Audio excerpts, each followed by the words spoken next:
Totoo nga ba na nagpapahiwatig itong si Jason Perkins na gusto na niyang lumipat dito sa SMC?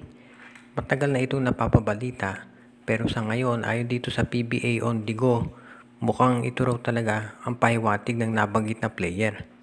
Kaya daw maganda ang nilalaro ngayon dahil kumbaga sabi nag-o-audition na raw dito sa SMC at yan ang dahilan kung bakit itong Phoenix ngayon ay 4-1 ang record. Kung sakasakali, ito si Perkins alam natin matagal nang napapabalita na gusto niyang kunin ng MVP Group at ng SMC, hindi naman ito bago. So kung sakaling mangyari yan, asahan natin na magiging mataas ang asking price ng Phoenix para sa nabanggit na player dahil siya ang kanilang primary option ever since nung nawala itong si Matthew Wright, itong si Chris Banchero at itong si Calvin Abueva. Sa ngayon, itong Phoenix magandang sitwasyon so hindi muna nila iniisip yung posibleng pag-alis nito si Jason Perkins. Pero kung sakasakaling mangyari nga yan, makikita natin na itong si Jason Perkins ay isang magiging asset ng SMC o MVP Group kung sakasakali. Dahil ito ay isang versatile player na nakapaglalaro ng iba't ibang posisyon at kung sakasakali nga pwede siya maging power forward at pwede rin siya na yung player na magbababa ng bola kung kinakailangan. Pero kaya nga sabi ng iba, itong si Perkins kaya hindi natutuloy yung paglipat niyan dito sa SMC o MVP Group ay dahil ito ay masasabi natin na mataas ang trade value.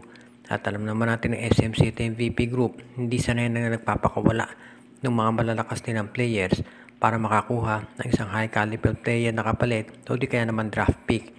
So yan ang dahilan kung bakit ito si Jason Perkins ay nananatili pa rin dito sa Phoenix Fuel Masters at hindi pa nalilipat sa SMC o MVP Group. Dahil magbabalik na itong si LA Tenorio, ang tanong naman ng karamihan, ang ibig kayang sabihin nito ay magbabalik na rin itong isa pang inaantay ng Barangay Ginebra na si Jeremiah Gray. Alam natin na bago pa man maglaro itong si Jeremiah Gray sa Barangay Ginebra, naghintay sila ng matagal na panahon dahil ito ay nagkaroon ng ACL injury.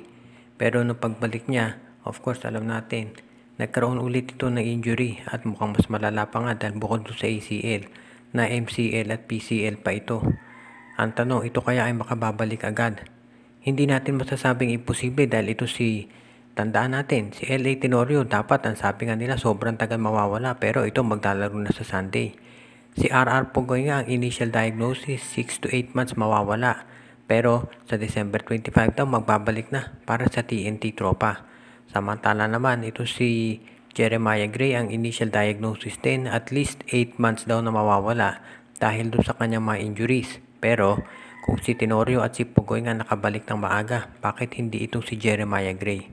So abangan natin kung makababalik na nga ang wingman ng Barangay Ginebra at kung ito ay makatutulong dito sa kanilang kampanya para manalo ulit ng maraming kampyonato.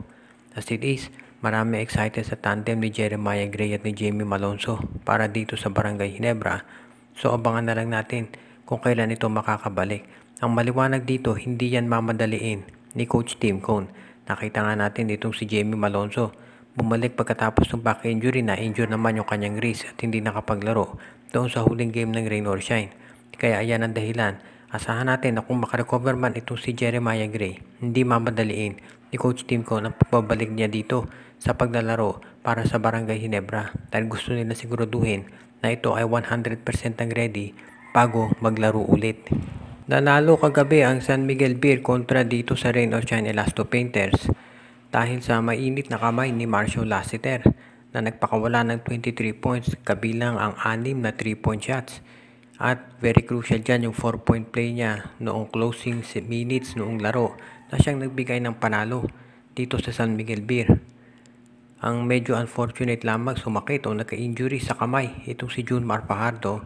At dahil doon nalimitahan yung produksyon niya sa 16 points. Kaya hindi pa natin alam kung ano magiging resulta nito, kung grabe ba o hindi.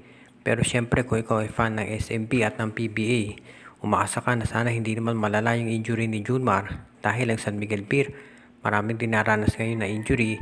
Nakita nga natin doon sa bench itong si Terence Romeo at itong si Jeron Teng at si Kitty Menes. Samantala naman, yung kanilang import si Ivan Ascam, maganda naman ang pinakita. Ang naging problema lamang, foul trouble na naman ito. First quarter pa lang, 2 na yung fouls.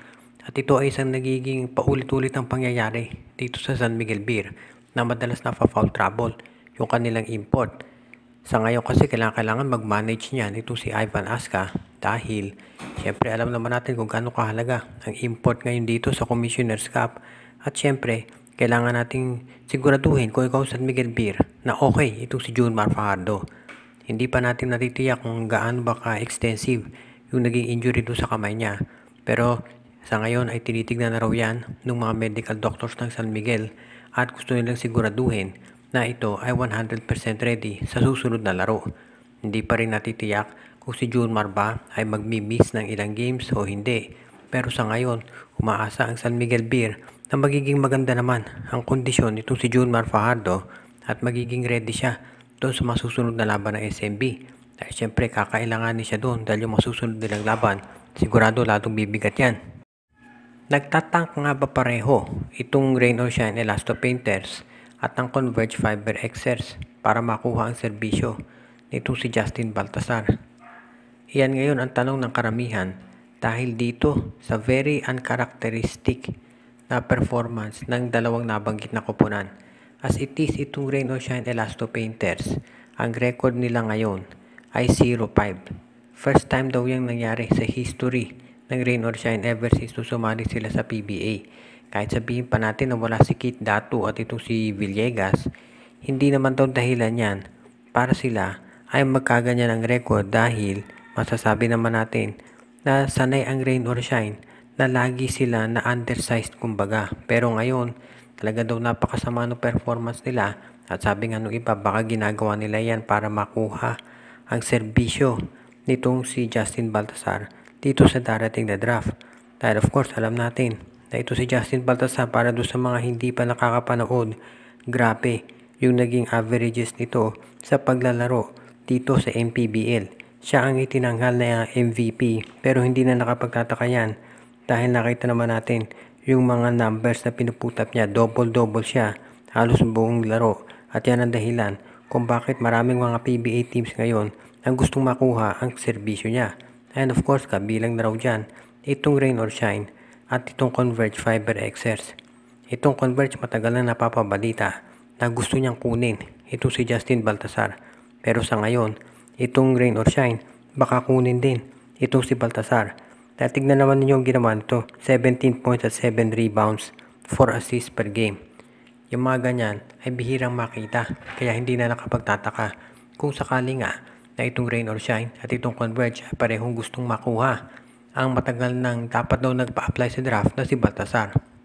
Shout out kay Joseph Pineda, Edia Garcia, pinabati din natin si Junjun, Angie, Patpat at B-Boy Matas, Joshua Giray, Espejo at Rosales family, si Romeo Conchada, Jonald Malyari, si John Mark Cantos, Donel Santiago, si Judy, Edwina, Jaira, Carl, Shaina at Jonah Villarosa, Dexter Domer, si Enju, si Edwin Carmona Jr., Ireneo Salangsang, si OG Len Gio, Gia Santillana at Tagle family, si RG Bueno at Dalina family, Ronald Perbosidad, Rico Olarte, si Jonel Alagon, at si Kagawad Katsakino Dukusin.